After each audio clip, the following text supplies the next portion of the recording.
అందరికీ నమస్కారం. ఈరోజు సంస్థ పరిపాలనలో రెవెన్యూ డిపార్ట్మెంట్ యొక్క పనితీరు పైన అలాగే పేద ప్రజలందరికీ కూడా వారి యొక్క భూ వివాద పరిష్కారాలు చేసే విధంగా ఏదైతే గౌరవ ముఖ్యమంత్రి గారు రివ్యూ చేశారు. ముఖ్యంగా 10 అంశాల మీద పేదవాడికి రాబోయే రోజుల్లో, ఎందుకంటే భూమి అంటే సెంటిమెంటు, భూమి మీద పుడతాడు, భూమిలోని కలుస్తాడు కాబట్టి ఆ సెంటిమెంట్ని అతని ఎమోషన్స్ అర్థం చేసుకుని కొంచెం లీనియంట్గా ఉన్నా కూడా గవర్నమెంట్ కొంచెం బ్రహ్మాండంగా పేదలకి సేవ చేయాలని లక్ష్యంతో గౌరవ ముఖ్యమంత్రి గారు ఈ 10 అంశాలు ముందు పెట్టుకుని దాని మీద అన్నిటి కూడా మాతో చర్చించి రెమెడీస్ కూడా తేడం జరిగింది. ముఖ్యంగా ఏదైతే ఎక్కువగా మనం చూస్తూ ఉంటాం సక్షన్ సర్టిఫికేట్ అనేది వారసత్వంగా వచ్చినటువంటి భూముల్ని చాలామంది కూడా 1% ఉండి కట్టుకోలేకనో ఆ సక్షన్ తెచ్చుకోరు. గ్రామాల్లో వివాదాలకి అది దారితీస్తూ ఉంటుంది.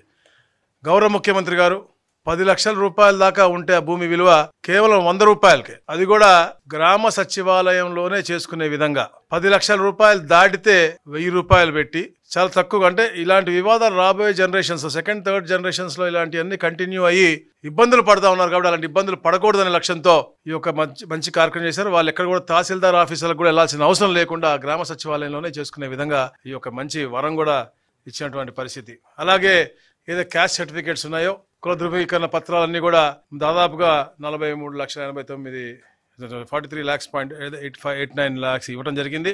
100% కూడా ఆగస్ట్ 2 కల్లా ఇచ్చి, ప్లస్ అది కూడా అవసరం ఉంటే అధికారులకు వాళ్ళకి ఓపెన్ డొమైన్లో కనపడే విధంగా చేయమని చెప్పారు అక్టోబర్ 2 కల్లా.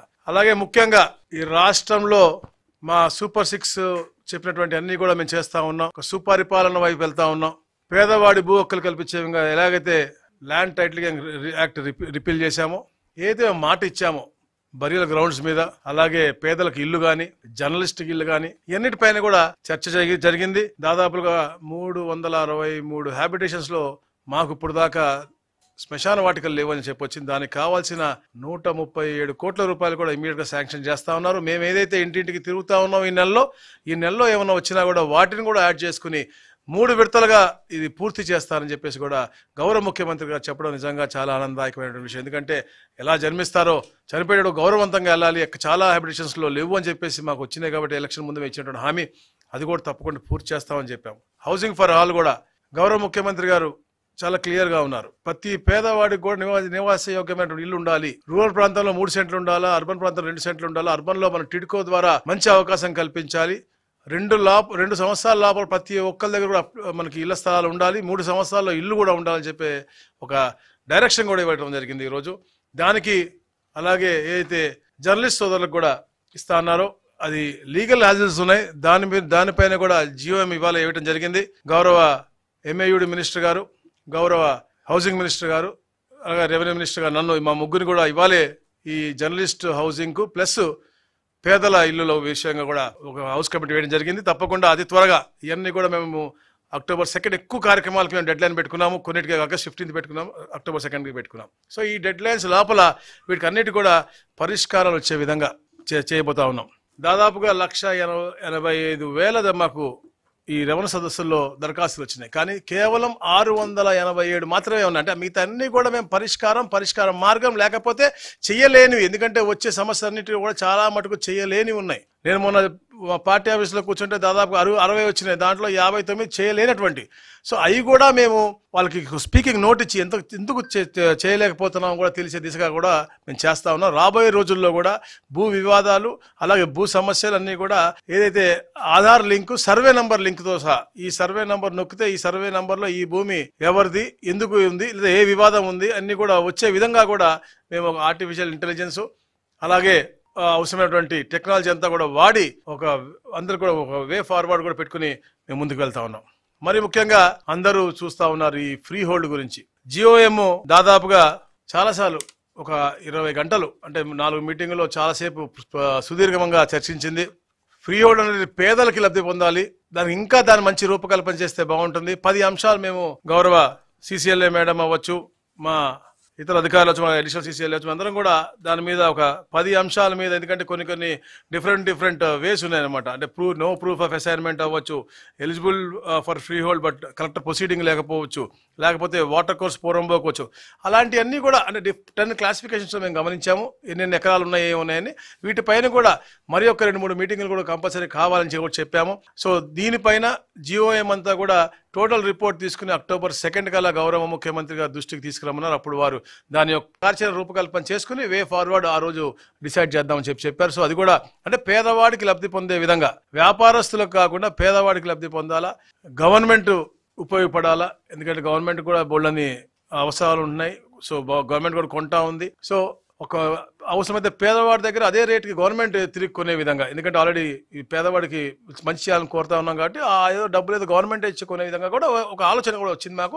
తప్పకుండా ఒక పాజిటివ్ వాతావరణంలో ఇలాంటి కార్యక్రమాలన్నీ కూడా చేస్తూ ఉన్నారు. ముఖ్యంగా సదస్సుల్లో వచ్చిన రివ్యూస్ అవ్వచ్చు, మనకి గ్రీవెన్స్లో వచ్చి అవ్వచ్చు, లేకపోతే పొలిటికల్ లీడర్స్ దగ్గర అవ్వచ్చు. దాదాపుగా 4,63,000 పైచిలకు గ్రీవెన్స్ ఈ 1 ఇయర్లో వచ్చినాయి. దాంట్లో 3,99,000 పూర్తిగా పరిష్కరించడం జరిగింది. మిగతా అన్ని కూడా అంటే ఇంకా ఎస్ఎల్ఏ లోపలే ఉన్నాయి కాబట్టి అవి కూడా త్వరలో మేము పరిష్కరించబోతా ఉన్నాం. అలాగే ముఖ్యంగా అభ్యంతరాలు లేనటువంటి ల్యాండ్స్ అన్ని కూడా డ్వెల్లింగ్ యూనిట్స్ అవ్వచ్చు, అర్బన్లో ఉన్నటువంటి కానీ గ్రామాల్లో ఉన్నటువంటి మనకి చిన్న డ్వెల్లింగ్ యూనిట్స్ అన్ని కూడా జియో 30 ద్వారా మేము గతంలో రెగ్యులేషన్కి ఇచ్చాము ఉచితంగా. అది కూడా దాదాపుగా 20,000 అప్లికేషన్లు ఇప్పుడు దాకా వచ్చినాయి. ఏదైతే మేము తొలి అడుగు కార్యక్రమం చేస్తా ఉన్నాం, సుపరిపాలన తొలి అడుగు, దాంట్లో కూడా ఇది ఒక స్పెషల్ డ్రైవ్గా తీసుకుని ఏదైతే వస్తా ఉన్నో అవన్నీ కూడా పూర్తి చేయాలి. ఎక్కడ కూడా అన్రెగ్యులరైజ్డ్ ఇల్లు ఉండకూడదు. ఏదన్నా అంటే ఆ క్లాసిఫికేషన్లో చిన్న కన్వర్షన్, డూయబుల్ కన్వర్షన్స్ ఉంటాయి, అవి కూడా చెయ్యాలి అని చెప్పేసి గౌరవ మేడం గారికి కూడా గౌరవ ముఖ్యమంత్రి గారు తెలియజేయడం జరిగింది. అలాగే వాట్సాప్ గవర్నెన్స్ ద్వారా 56 సర్వీసెస్ ఇస్తా ఉన్నాం. దాంట్లో ఏదైతే కేటగిరీ ఏ, కేటగిరీ బి కింద చేసి అవి పెట్టినా అవన్నీ కూడా చూసి ఏవైతే అవసరం ఉన్నాయో అవన్నీ కూడా పూర్తిగా వాడకంలోకి తీసుకొచ్చి అనవసరమైనటువంటి చిన్నవి కూడా ఇంటిగ్రేట్ చేసి ఆటోమేటిక్గా కావాల్సినటువంటి అధికారులకు అవి వెళ్లే విధంగా కూడా ఈ యొక్క కార్యక్రమం చేయమని చెప్పేసి కూడా చేశారు.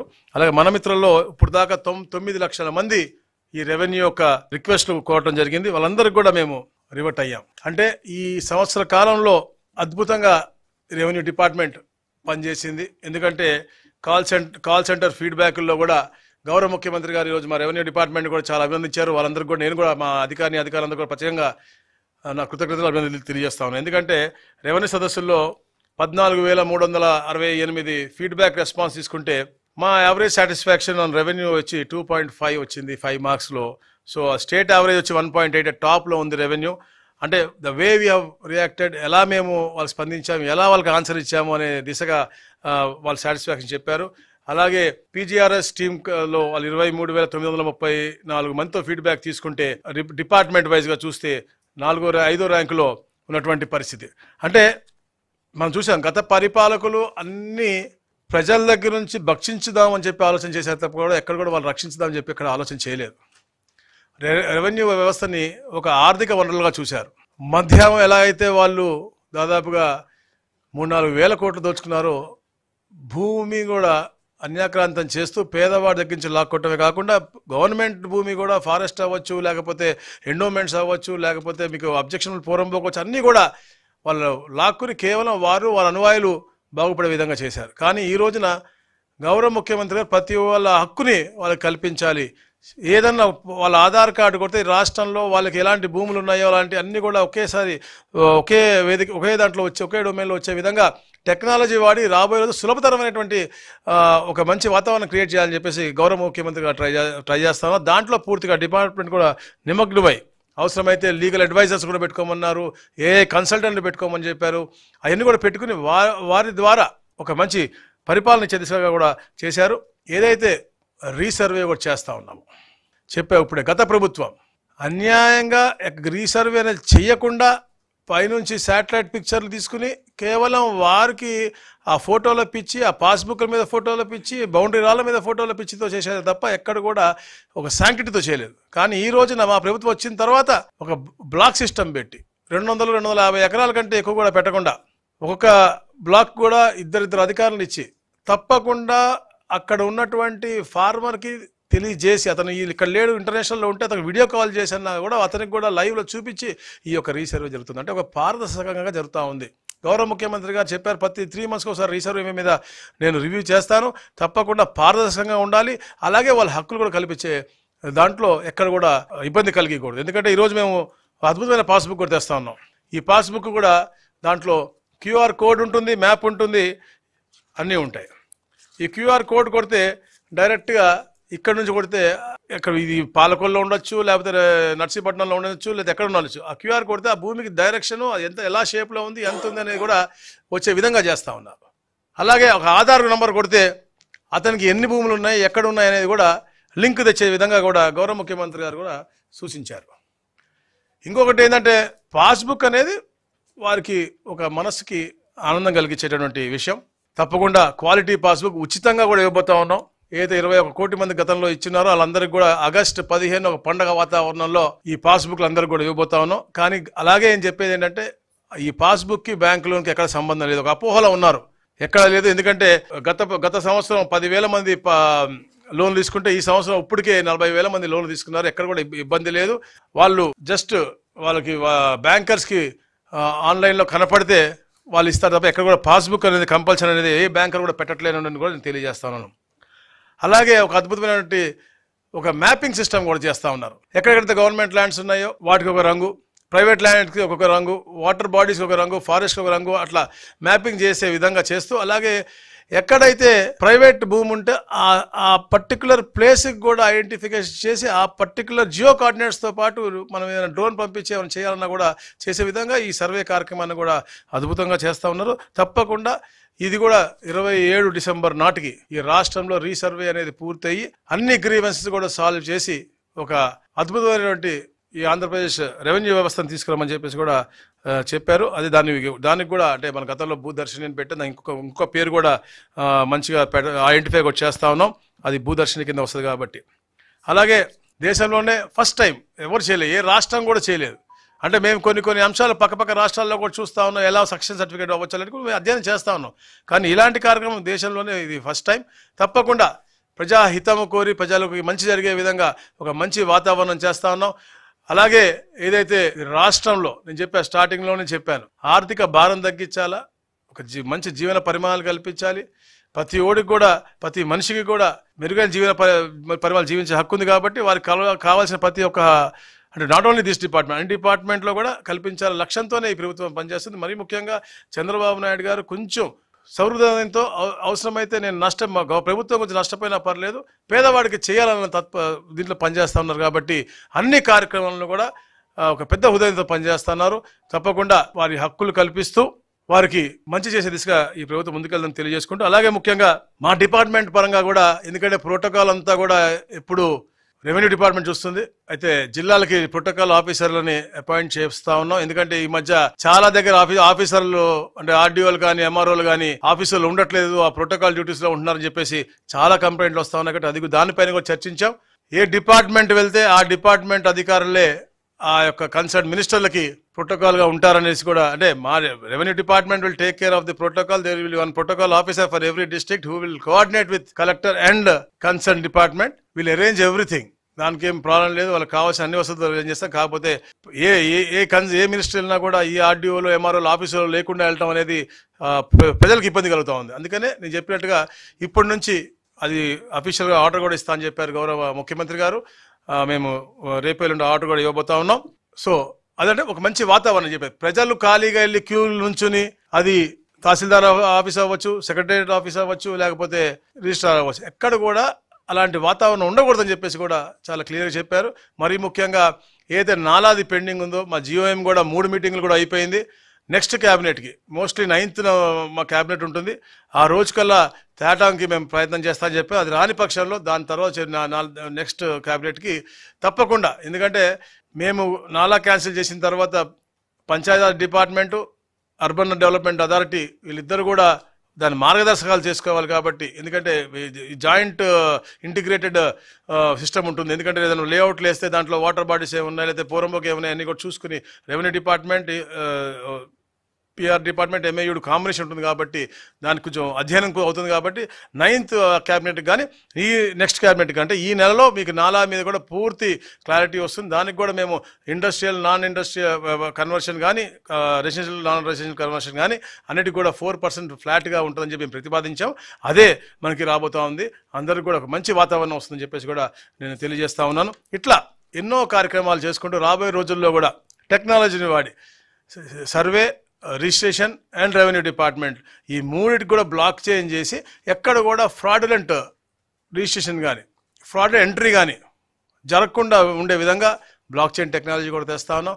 అలాగే మరి ముఖ్యంగా ఏదైతే రాబోయే రోజు రిజిస్ట్రేషన్స్ కూడా గతంలో ఇప్పుడు కూడా చూస్తా ఉన్నాం, ఎంతోమంది ఎన్నో ఫ్రాడ్ అండ్ రిజిస్ట్రేషన్ జరుగుతూ ఉన్నాయి. దాన్ని రద్దు చేయాలన్న పేదవాడు ఇబ్బంది పడిన కోర్టుకు వెళ్ళాల్సి వచ్చేది. దానిపైన కూడా మేము ఇప్పుడు అధ్యయనం చేస్తున్నాం. దాన్ని కూడా మేము అధికారులు కలెక్టర్ గారి పర్యవేక్షణలో వాళ్ళు ఆర్డర్ ఇస్తే తహసీల్దార్ కూడా దాన్ని ఎంక్వైరీ చేసి అంటే అది ఇంకా ప్రతిపాదనలో ఉంది, క్యాన్సిల్ చేసే దిశగా చేయాలని చెప్పి ప్రతిపాదన కూడా పెట్టాము. అది కూడా నెక్స్ట్ క్యాబినెట్కి రాబోతుంది. ఇలాంటి మంచి అంటే ఒక గత పరిపాలకులు చేసినటువంటి అన్యాయమైనటువంటి నెగిటివ్ దీని నుంచి ఇప్పుడంతా కూడా పాజిటివ్ 1 yearలో ఇన్ని పాజిటివ్ కార్యక్రమాలు చేసి ఎవడైతే పేదవాడు ఉన్నాడో వాడి హక్కులు వాళ్ళకు ఉండే విధంగా మేము ఒక మంచి కార్యాచరణ రూపకల్పన చేసుకుని ముందుకు వెళ్తా ఉన్నాం.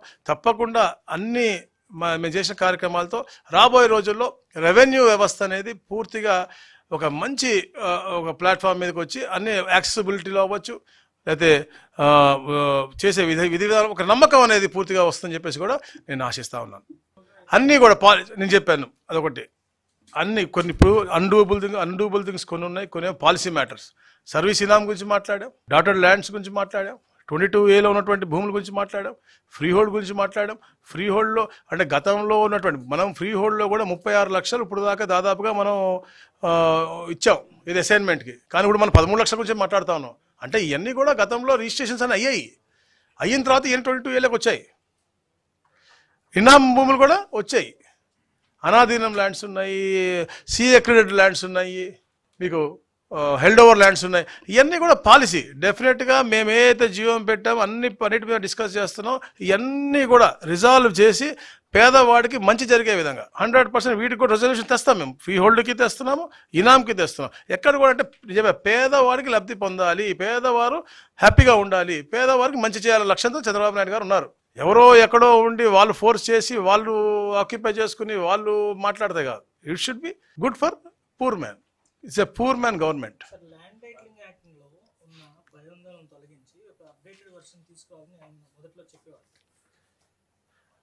అప్డేటెడ్ వర్షన్ అంటూ ఏం లేదు.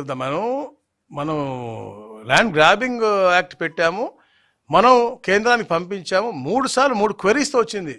ఎందుకంటే కఠినతరంగా మనం తయారు చేసిన దాన్ని గతంలో మనకి ఉన్నటువంటి యాక్ట్ అవ్వచ్చు, గుజరాత్ యాక్ట్ అవ్వచ్చు, అన్నీ కూడా మనం జాగ్రత్తగా అన్ని చదివి దాన్ని అన్ని కూడా పొందపరిచి మనం పంపించాం. కొంచెం 2-3 క్వరీస్ వచ్చినాయి, అవి కూడా వెనక్కి పంపించడం జరిగింది. ఒక్కసారికి మనకి ప్రెసిడెంట్ గారు కన్సెంట్ వస్తే మనకి it will be in force.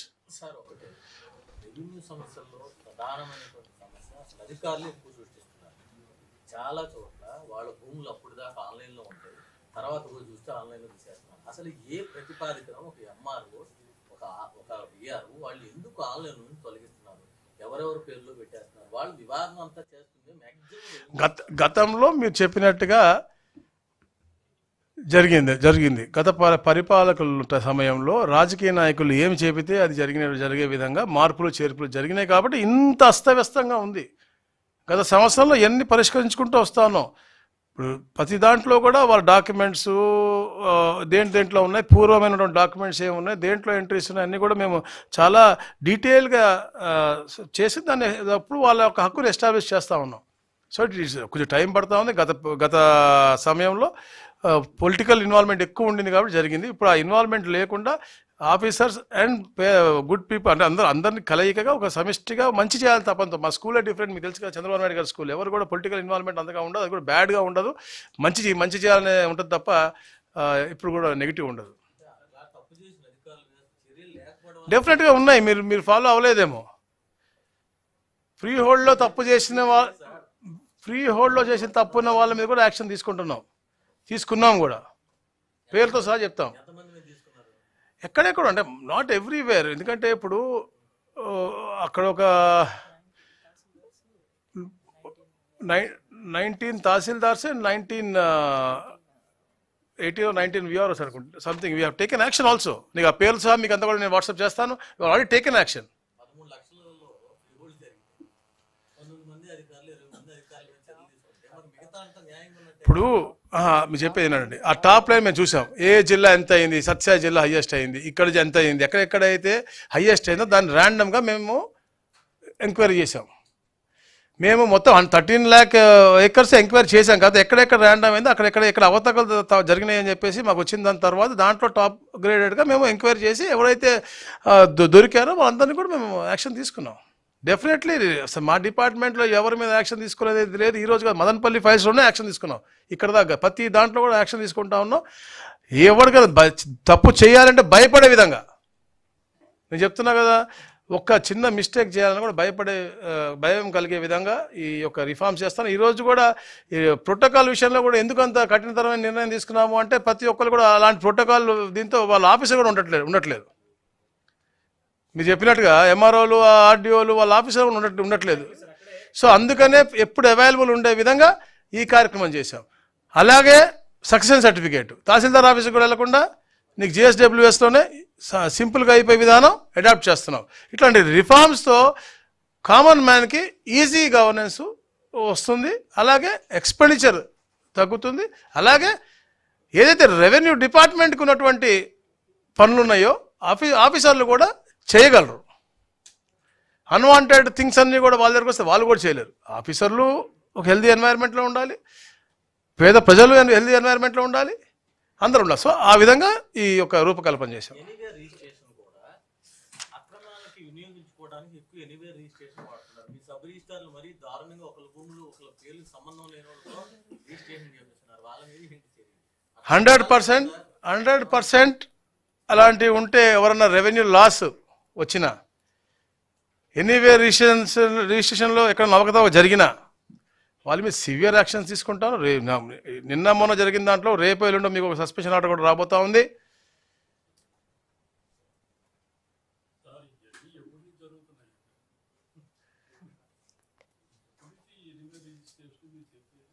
మా నోటీస్కి వచ్చిన అందుకనే మీరు ఎంత కొత్తగా తీసుకొస్తున్నాం. మళ్ళీ సివిల్ కోర్టుకి వెళ్లకుండా దాన్ని రద్దు చేసే విధి విధానాలు కూడా రూపకల్పన చేస్తా ఉన్నాం. కలెక్టర్ రాసిస్తే తహసీల్దార్ ఆఫీసర్ క్యాన్సిల్ ద రిజిస్ట్రేషన్ కూడా మేము పెడుతున్నాం ఇప్పుడు రాబోయే రోజుల్లో. అది కూడా ఇవాళ డిస్కస్ వచ్చి చెప్పాను మీకు అర్థం కాలే. ఎనీవే రిజిస్ట్రేషన్లో తప్పు జరిగి ఉంటే ఆ రిజిస్టర్ అంటే నేను నీకు రిజిస్టర్ చేస్తాను వీళ్ళు కోర్టులో స్టే తెచ్చుకోవాలని చేసిన వాళ్ళు ఉండొచ్చు. అలాంటి అవ్వకూడదు, పేదవాడు ఇబ్బంది కలగకూడదు అనే విషయంతో ఈ యొక్క కార్యక్రమం చేస్తున్నాం ఇప్పుడు మేము. అలాంటి వాళ్ళ మీద మీరు చిన్న సస్పెండ్ ఆర్డర్ చేస్తున్నారు.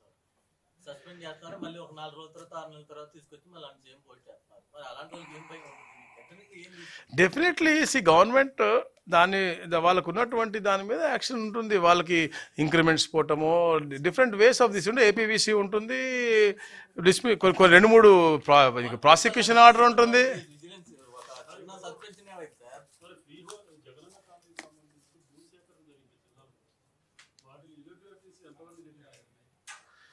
టోటల్ సర్వే జరుగుతూ ఉంది మనకి. అంటే ఎంత బేసిక్గా ఇర్రెగ్యులారిటీస్, అలాగే ఎన్ని ఖాళీగా ఉన్నాయి, దాని ఎన్ని యూసేజ్కి కరెక్ట్గా ఉన్నాయి, ఎన్ని కన్వెన్స్ డీడ్ తీసుకోలేదు అనేది మేము సర్వే జరుగుతూ ఉంది. దాదాపుగా 6,55,000 ప్లాట్స్ ఖాళీగా ఉన్నాయి. దాంట్లో ఒక 25-30 వేల మందికి మళ్ళీ ఇచ్చే విధానంగా మేము 3 సెంట్లు ఇస్తా ఉన్నాం కాబట్టి ఇచ్చే విధానంగా అవి ఉన్నాయి. కాకపోతే కొందరు కట్టుకుని ఒక 1.5 సెంట్ సరిపోతుందని వాళ్ళ అడ్జస్ట్ అయితే అదే ఉంటాం. ఇల్లు కట్టుకుంటే మనం మార్చలేము. లేకపోతే కొన్ని మళ్ళీ లేఅవుట్ని మళ్ళీ రీలొకేట్ చేసి దాన్ని రీషేప్ చేసి మళ్ళీ 3 సెంట్లు ఇవ్వడానికి కూడా మేము ఉన్నాం. దాని మీద ఈ హౌస్ కమిటీ మళ్ళీ కమిటీ వేసాం, జీఎం వేసాం, గ్రూప్ ఆఫ్ మినిస్టర్స్ చేస్తాం. కన్వెన్స్ డీడ్ తీసుకున్నటువంటి 7 లక్షలు కూడా మేము మళ్ళీ మళ్ళీ చేస్తున్నాం. మళ్ళీ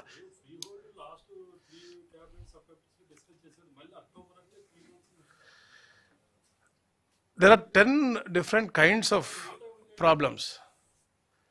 నేను మీకు చెప్తాను చూడండి.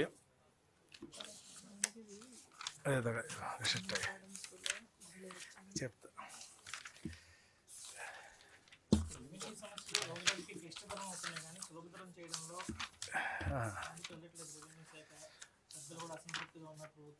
మీరు అదే అన్నారు, అదే తప్పు నోషన్ మీది. మీరు చెప్పేందుకు తప్పుడు తడక. ఎక్కడా లేదు. చేయలేని అన్నీ వచ్చి ఇప్పుడు నేనే మొన్న కూర్చున్నాను, నేను పేరుతో సహా చెప్తాను, ప్రతి దానికి ఒక రిటర్న్ ఆన్సర్తో చెప్తాను. నేను కూర్చున్నాను మా పార్టీ ఆఫీసులో, ఒక ఆయన వచ్చాడు, నా ప్లాట్ సిఆర్డీలో వరకు ఇచ్చేశారు అని చెప్పాడు. ఏంద్రబాబు అంటే అతను 2015లో అన్రిజిస్టర్డ్ సేల్ డీడ్ ఉంది, ఒక ఎస్ఐని ఒక అన్రిజిస్టర్డ్ సేల్ డీడ్, అది మీరు కోర్టుకు వెళ్ళి కొట్లాడుకోవాల్సింది, మేము చేసేది కాదు అది. దాని తర్వాత ప్లాట్ సిఆర్డీఏ వాళ్ళు ఎస్ఐనికి ఇస్తే అతను ఇంకొకరికి అమ్మారు, అతను ఇంకొకరికి అమ్మారు. సో అది మేము సంబంధం కాదు. ఇప్పుడు ఫ్రీ హోల్డ్లో మీరు అడిగినట్టుగా ప్రైవేట్ ల్యాండ్స్ ఎరోనియస్లీ ఎంట్రీ 5,433 ఎకరాలు, no proof of assignment 2,86,951. No అందుకని మేము దానికి కొంచెం సులభతరం చేద్దామని. ఇప్పుడు ఇంతకుముందు అంటే అసైన్మెంట్కి 2 కాపీలు అవసరం ఉంటాయి. ఇప్పుడు మేము గౌరవ ముఖ్యమంత్రిగా ఆలోచన చేసి ఒక్క డాక్యుమెంట్ ఉంటే చాలు ఇచ్చేసా అంటే ఇలాంటివన్నీ మేము తెస్తున్నాం, సులభతరం చేస్తున్నాం మేము. ఓవర్ నైట్ మీకేమన్నా ఇంట్రెస్ట్ ఉంటే చెప్పండి, అంతేగాని సాంబశివరావు గారు ఓవర్ నైట్ ఫ్రీ వదలాలని కాదు. పేదవాళ్ళకి హెల్ప్ఫుల్ ఉండాలి, ధనికులు చేయడం కాదు. ఈ అసైన్మెంట్ అంటే ఒక హిస్టరీ ఉంది. పేదవాడికి అగ్రికల్చర్ పర్పస్గా ఇచ్చినటువంటి ల్యాండ్, అగ్రికల్చర్గా ఉంటే బాధ లేదు. రేపు పొద్దున నీలాంటి ధనికులు కొనుక్కుని దాని బిల్డింగ్లు కట్టుకుంటా అంటే కాదు కదా. దానికి అట్లీస్ట్ మారినప్పుడు గవర్నమెంట్ కన్నా రెవెన్యూ రావాలా, వేరే ప్రోగ్రామ్స్ అని చేయొచ్చు మేము. It should be either beneficiary for the purest of the poor or the government, and the government ఇంకా మంచిది కదా బోత్ అయితే. సో అట్లా 10 డిఫరెంట్ వేరియేషన్స్ ఉన్నాయి. అబ్జెక్షనబుల్ పోరంబోక్స్ ఉన్నాయి, ఎస్ఐని లీగల్ నాట్ ఇన్ పొజిషన్ ఉన్నాయి, పొజిషన్లో మీరు లేకపోయినా ఉన్నాయి. అట్లా మాకు రకరకాలుగా వచ్చినటువంటి ఈ 13 లక్షలు ఉన్నాయి. మాకు మీ స్లిప్ మీకు ఇస్తాను, మీరు దానికి చూసుకోండి. ఈ స్లిప్లు అందరు కూడా నేను జిరాక్స్ కాపీ తీపించి మీ అందరు కూడా ఇస్తాను, ఎలాంటి వచ్చినాయి. దీన్ని క్రమక్రమంగా కొన్నిగా మీరు చెప్పినట్టుగా ఏదైతే లీగల్గా కరెక్ట్గా ఉన్నాయో అవి వదిలేద్దామని, అది కూడా మేము జీఎంలో మాట్లాడుతున్నాం. సో 9th ఈవినింగ్ 3 గంటలకి మాకు ఇది ఉంది, నాలా ప్లస్ ఇది 2 కూడా మేము 9th దీని మీద సుదీర్ఘంగా చర్చించుకొని ఒక మంచి అవుట్కమ్ తెస్తాం. యా 84 గుంటూరులో ఇక్కడ ఉన్నాయి. అవును, అయిపోతుంది.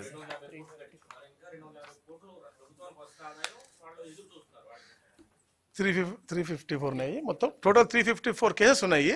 అవి కూడా మీకు ఆన్ ప్రాసెస్లో ఉంది, అది వెరీ సూన్ అయిపోతుంది. అది కూడా ఉన్నాయి. మీకు 2-3 రెవెన్యూ మేకింగ్ ఇండస్ట్రీస్లో కూడా కొన్ని ఉన్నాయి. మీరు చెప్పినట్టుగా ఏదో అర్బనైజేషన్లో ఇండస్ట్రీస్ వచ్చిందో ఆ పొల్యూషన్ కంట్రోల్తో ఇండస్ట్రీస్ ఉంచడానికి లేవు, దాని కన్వర్షన్స్ ఇలాంటి కొన్ని ఉన్నాయి. అవి కూడా మేము జీఎంలో మాట్లాడి చర్చించి అన్నిటికీ పరిష్కారం. ఖాళీగా ఉన్నటువంటి ఇలాంటి ఇండస్ట్రియల్ ల్యాండ్స్ కూడా దాన్ని కూడా కన్వర్ట్ చేస్తే అర్బనైజేషన్ కూడా బ్రహ్మాండంగా అవుతుంది. కాబట్టి దాన్ని ఎట్లా చేయాలనేది గతంలో చేసిన ఆపేశారు, విత్డ్రా చేశారు, దాన్ని కూడా చేయాలనేతో మేము మాట్లాడుతూ ఉన్నాం. 9th జీఎంలో ఇది కూడా మాట్లాడతాం తప్పకుండా.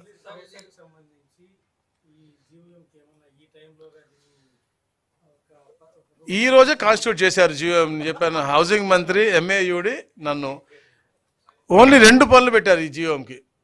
పేదవాళ్ళ ప్రతి ఒక్కరికి కూడా 2 సంవత్సరాల్లో ఇల్లు ఉండాలనేది, మీ జర్నలిస్ట్ సోదరులకి ఇంకా ముందే ఇవ్వాలని గౌరవ ముఖ్యమంత్రి గారు it's very clear in the meeting that we have to give. దాన్ని ఎట్లా ఇవ్వాలి అనేది ఒక రూపకల్పన చేయమన్నారు. గ్రాంట్గా ఇవ్వాలా, ఎట్లా ఇస్తే లీగల్ హ్యాజల్స్ కూడా ఉండకూడదు, స్పెషల్గా తీసుకుని ఎట్లా ఇస్తారు, కేటగిరీ చేస్తారు అనేది ఒక హడ్డులు ఉంది. కాబట్టి దాన్ని అధిగమించి ఎలా చేస్తే బాగుంటుంది అనేది కూడా చెప్పారు. SRO రేట్కి మనకి మామూలుగా రేట్కి తీసుకుంటే బాగుంటుంది అనేది కూడా నేను కూడా చెప్పాను. బట్ డిఫరెంట్ వర్షన్స్ తీసుకుంటాం అందరితో, జీఎంలో అందరితో తీసుకుని తప్పకుండా పత్రికా సోదరులకు, పేదవాళ్ళకి, అందరికి కూడా మంచి ఒక నివాస యోగ్యం ఉన్నటువంటి మంచి ఇల్లులు కట్టించి ఇవ్వాలనే లక్ష్యంతో ఈ ప్రభుత్వం ఉంది.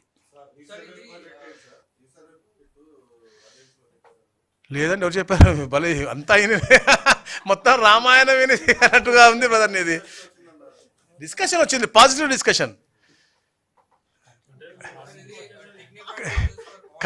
కంట్రీ వైడ్ అప్లోడ్ చేశారు. ఏదైతే రీసర్వే మీద మొన్న మాకు కాంక్లేవ్ జరిగిందో గుంటూరులో, దాంట్లో అవ్వచ్చు, నిన్న కేరళలో జరిగినటువంటి 24-20 తారీఖులో కేరళలో జరిగినటువంటి కాంక్లేవ్ అవ్వచ్చు, దీంట్లో కూడా ఆంధ్రప్రదేశ్ని ఆదర్శవంతంగా చూపించారు. ఎందుకు గతంలో చేసినవన్నీ ఇంత ఫాస్ట్గా రెక్టిఫై చేసి ఈరోజు 1 ఇయర్లో మనం ట్రాక్లో పెట్టాం రీసర్వే అద్భుతంగా. దేశంలో ఎవరు కూడా చేయని విధంగా ప్రతి ఒక్క ఏరియాని ఒక రంగుతో గవర్నమెంట్ ల్యాండ్ లేదా private land, water body, forest area, లేకపోతే ఎండోమెంట్స్ ల్యాండ్, అట్లా రంగులతో అన్ని కూడా చేసి మనం మ్యాపింగ్ చేసి పెట్టాం. అలాగే ప్రైవేట్ భూములు కూడా ఒక ఎక్స్టెంట్, ఒక సర్వే నెంబర్ మనం క్లిక్ చేస్తే ఈ భూమి ఫలానా సుబ్బారావుది లేదా ఫలానా అప్పారావుది 4 ఎకరాలు 19 గుంటలు ఉందని చెప్పి వస్తుంది. ఆ జియో కోఆర్డినేట్స్కి నువ్వు ఇక్కడ నుంచి డ్రోన్ పంపించి కావాలంటే నువ్వు పెస్టిసైడ్ కొట్టుకోవచ్చు. అలాంటి మ్యాపింగ్ చేస్తున్నావు రీసర్వేలో, ఎవరు చేయలేదు దేశంలో. అందుకే ఆంధ్రప్రదేశ్ ఒక ఆదర్శవంతంగా ఉంది. అది ప్రస్తుతం ఎల్పిఎం నంబర్స్లో సబ్ డివిజన్స్ ప్రాబ్లమ్స్ ఉంటే దానికి కూడా సుమోటోగా మేమే ఉచితంగా చేసి పెట్టాం. దాంట్లో ఇంకా 2 లక్షలు పెండింగ్ ఉన్నాయి, అవి కూడా చేస్తున్నాం. అవి మాత్రం మనకి అక్టోబర్ 2 తారీఖు దాకా చెప్పారు. ఈ డిసెంబర్ దాకా మా కమిషనర్ గారు టైం అడిగారు, ఏది పూర్తిగా అన్ని జాయింట్ ఎల్పిఎం ఇవ్వడానికి. ఎందుకంటే ఇప్పుడు అన్నదాత సుఖీభావ వాళ్ళకి వచ్చిన తర్వాత ముందుకు వస్తున్నారు, లేకపోతే అన్నదమ్ములు అటు ఇటు ఉండేసి వాళ్ళు ఎవరిది వాళ్ళు చేసుకుంటూ ఉంటారు. కానీ ఇప్పుడు కోఆర్డినేట్స్ కావాలా, ప్లస్ జాయింట్ ఎల్పిఎం నుంచి సపరేట్ అవ్వాలి కాబట్టి, సపరేట్ ఎల్పిఎం కావాలి కాబట్టి ఇప్పుడు వాళ్ళు ముందుకు వస్తారు, టైం పడుతుంది. కాబట్టి మేము డిసెంబర్ దాకా టైం అడిగాం గౌరవ ముఖ్యమంత్రి గారిని. చెప్పండి సార్.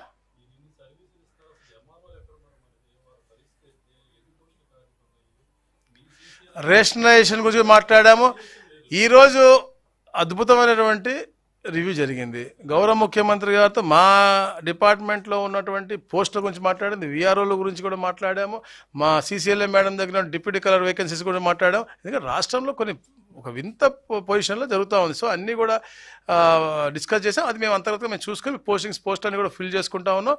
మీకు ఒక ఆదర్శవంతమైన పరిపాలన ఇస్తాను. దాంట్లో ఆ రెవెన్యూ డిపార్ట్మెంట్ బ్రహ్మాండంగా పనిచేస్తూ ఒక అద్భుతమైన వే ఫార్వర్డ్ మాకు చూపిస్తా ఉన్నాం.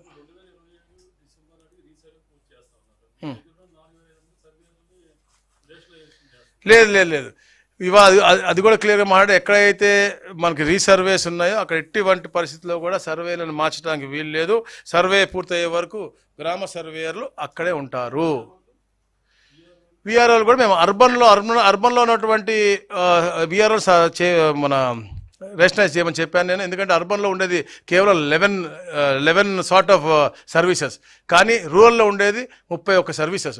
సో 31 సర్వీస్కి దీనికి అవసరం లేదు కాబట్టి అర్బన్లో రేషనలైజ్ చేయండి, ఇక్కడ వద్దు అని చెప్పి నా ప్రతిపాదన పెట్టాను. దాని మీద పాజిటివ్గా రెస్పాండ్ అయ్యారు. దాని మీద సీఎంఓ కూడా డిసైడ్ చేసి చెప్తారు తప్పకుండా. We are for poor people, we are for good governance, we are for all small job holders also. Thank you very much. Thank you.